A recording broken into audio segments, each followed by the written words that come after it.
Well, good morning. This is the Lew Rockwell Show, and it's great to have as our guest again, Mr. Mark Shaw. Mark is an extraordinary journalist, an extraordinary author, the author of 25 books, the only one of which I've read, but was an extraordinary piece of investigative reporting was The Reporter Who Knew Too Much, in which Mark talks about the murder of Dorothy Kilgallen, who was, I guess, the most prominent journalist or columnist of her time. She also was a TV star on the show What's My Line? And I remember watching her. She was a very elegant lady, very smart. And, of course, they smeared her upon her death by claiming that she'd had alcohol and drugs and that had killed her when, in fact, she was murdered. Well, now Mark has got his second Kilgallen book full of unbelievable documents that, as far as I know, only he has gotten a hold of, and he's going to tell us about that. But the title of it is Denial of Justice, Dorothy Kilgallen, Abuse of Power, and the Most Compelling JFK Assassination Investigation in History. So, Mark, tell us, how did you get the Jack Ruby trial transcripts and the other material that you've gotten? Well, thanks, and thanks again for having me on the program. Lou, there were 3 or 4 reasons that I wrote this book. I'd already written the biography of Kilgallen, the reporter who knew too much, and blessed that was a bestseller and the movie rights and all that. So I wasn't going to write about Dorothy again, but I'd gotten all these emails from people around the world, probably some of them through my being on your program and others. And they gave me new information about Dorothy's life and times. People knew her, knew somebody that knew her. They knew about her death. They knew about her JFK assassination. I kept keeping a file on all of this and finally decided that there was room for a new book based on 4 reasons, really. The first was that I learned more about Dorothy's death, pointing to murder. I was able to learn more about the main suspect in her death with new evidence towards him. I was able to learn more about exactly why the New York District Attorney's Office stopped the investigation into Dorothy's death last year. But as you mentioned, I was able to secure a copy of the original Jack Ruby trial transcripts. Now, these have been buried for about 40 years. They actually were available somewhat online and other places, but nobody ever had included the transcript excerpts in a book. I got these in June. They were given to me by a lawyer down in Fresno, California. 2,000 pages of material.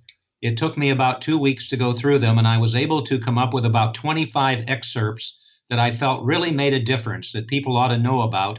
And so that's what I've provided in the new book. And in fact, today, an exclusive kind of for your show, I've gone ahead and put those transcripts up on my website, markshawbooks.com, where people can actually see the transcripts in their original form, the actual pages, and they contain, as people will read, 3 or 4 very shocking pieces of testimony that I can share with you this morning. Well, please share them. Well, as you know, Jack Ruby had always said that he just happened to come upon the Dallas Police Department basement, and he was just across the street at the Western Union office, and then he came across the street, and he just happened to go down in there and shoot Oswald. Well, that's been the story for 50-plus years. Many people believe it. Many people thought it was a bunch of baloney. But Dorothy Kilgallen sat in the front row at that trial in March 1964, and she not only was the only reporter to interview Jack Ruby and then expose his Warren Commission testimony before it was to be released, but she listened and watched all this testimony. And what she learned is that there were specific witnesses who testified to 3 or 4 things that'll be shocking and completely destroy any idea of this Oswald alone theory, prove that there was a plot to kill the president. The first one was that Jack Ruby actually watched the assassination. Now, you have to kind of stop and think about that, but he actually did. There's testimony in there from a credible witness that says that Ruby was in the Dallas Morning News offices at the very time that JFK was killed and watching out a window that faced Daley Plaza. Just stop and think about what that means to begin with, that he knew about the assassination before it happened. The second was that the testimony showed that he had many police friends in the police department, and that those friends then assisted him with stalking Oswald. The third piece of information that's so shocking, Lou, is that a parking lot owner across from Ruby's Carousel Club, Ruby came over there the Saturday before he shot Oswald and used the pay phone. And this gentleman testified that he listened to the conversation. And Ruby, first of all, asked about when Oswald would be transferred. And then, probably the most shocking of all, said to whoever he was talking to, "I will be there." And then there's more testimony that he acted like a reporter to get into the basement and so on and so forth. People can read this for themselves. But there's no question that that shows a connection between Ruby and Oswald and whoever masterminded the JFK assassination. And of course, Dorothy had figured that out, I believe. But this new evidence hopefully should put to rest some of the distortions of history that have been going on for more than 50 years. And she was writing a book about the Kennedy assassination that mysteriously disappeared after she was killed. Exactly. And now, see, we know that she had put herself even more in more danger because she interviewed Ruby. She had all this information from the trial. She was going to put that in the book she was writing for Random House.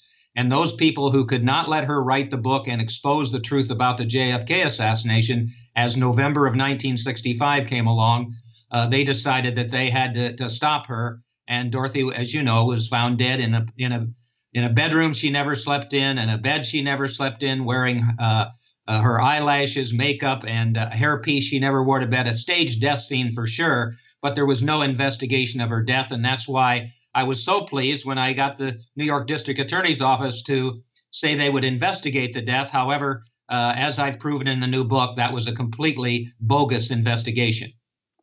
So who was responsible for who masterminded her murder and the cover-up of the murder? Well, as I've shown in the new book, and by the way, I wrote a 25-page letter to Cyrus Vance Jr. that's up on the DorothyKilgallenStory.org, telling him why I believe there's a new investigation. And part of that is really connecting J. Edgar Hoover to Dorothy's death. I found Dorothy's butler's daughter and had a long conversation with her in New York City, and she told me that on the day that Dorothy died, between the time the body was found and the police came, FBI agents swarmed the apartment, or at least agents posing as FBI agent, people posing as them, came and they took away all of the documents that Dorothy had in boxes. She describes that. Well, that's another connection with J. Edgar Hoover to Dorothy. And of course, Dorothy was publishing all of these Oswald alone theory doesn't make sense columns and all of that. And we really believe that he was the one that had the most to lose if he had been exposed in the book she was writing for Random House, because that would have resulted in a grand jury investigation. And that's the last thing that J. Edgar Hoover wanted to happen, because he had covered up the investigation into JFK's death. People might think, because of all the propaganda, pro-FBI propaganda in the entertainment industry and elsewhere, that of course they wouldn't engage in such a thing. But the FBI is America's secret police, and like other secret police in other countries, they certainly don't hesitate to kill people. Well, you're a man of the truth, like I am, and I appreciate your letting me expose all this morning. And yes, you're right. But, unfortunately, the government, all the documents, for instance, that were supposed to come out with the JFK files last October, they weren't all released. No. Cyrus Vance says he's going to do an investigation of Dorothy's death, and they hide documents there, and they decide to not probe her death as they were supposed to, because apparently of the government corruption even 50 years ago. So, unfortunately, these things happen with our government when people have the right to know really the truth. Well, you're exposing the truth, and of course, you're a hero for doing so.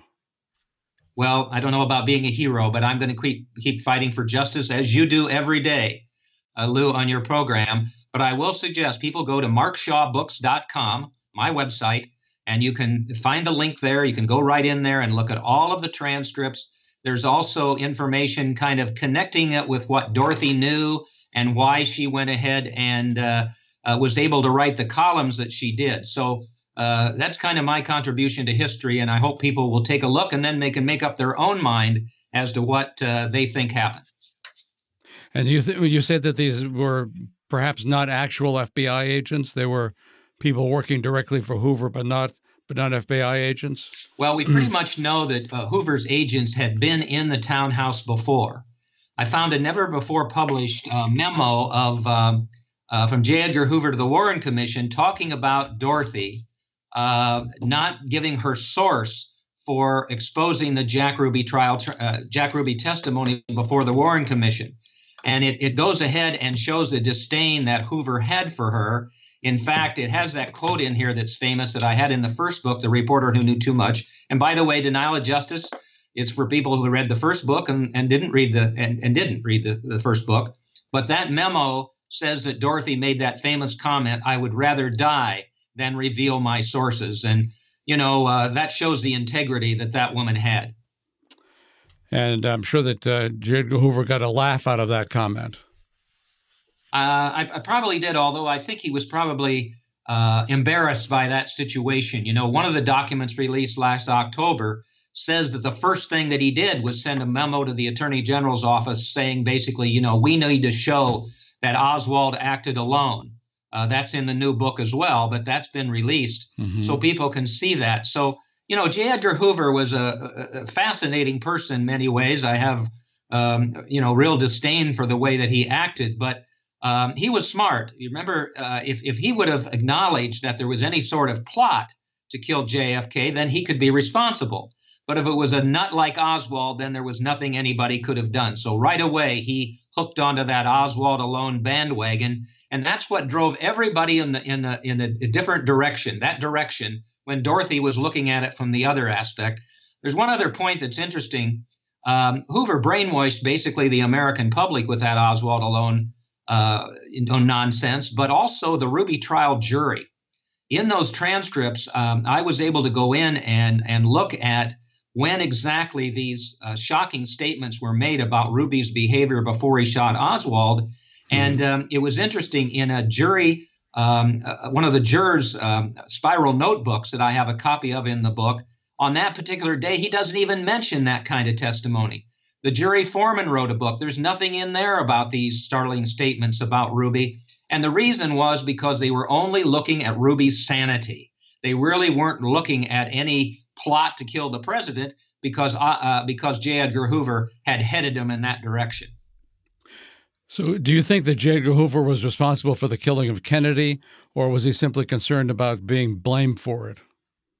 My hope is that my research will lead to more research. Now that we know about the Ruby actions, which J. Edgar Hoover may very well have known about, and that would then implicate him in the JFK assassination. I mean, that there was the complete separation between Hoover and the Kennedy family. He had all kinds of dirt on them with JFK in Maryland and all of that. So it's not, far-sighted to believe that he may have known. And I hope my research showing what Ruby did, that he was going to be there when Oswald was killed or transferred and all of that, might lead in that direction. I hope it will. I must say I was disappointed. I thought that Trump was actually going to release all these documents, and of course he didn't do it. And outside of a few of us, it seemed to me nobody seemed to care that he was withholding these documents so many years after this event. And you have to wonder why. It's 55 years. I assume they're saying it's something about national security. But what I think it's all about is the same thing that stopped Cyrus Vance Jr. into looking into Dorothy's death thoroughly. And that is because government officials are so hesitant to uncover government corruption. And I think that's what happened in 1963, in 65 when Dorothy died, with last fall when the president did not release those documents, and then recently when Vance Jr. covered up all this new material about Dorothy's death, including documents and everything else. So I'm going to keep fighting for Dorothy to get the justice she deserves and keep after Cyrus Vance Jr. I asked him to convene a grand jury, and I'm hopeful that will happen. Well, Mark, it's tremendous the work you're doing, and I don't know how you find time, besides all the other books you write, to do these kinds of investigations. But thank goodness you do, and I think everybody who's concerned with the truth, everybody who's concerned about the killing of President Kennedy and who did it and how it was covered up, owes you a tremendous vote of thanks.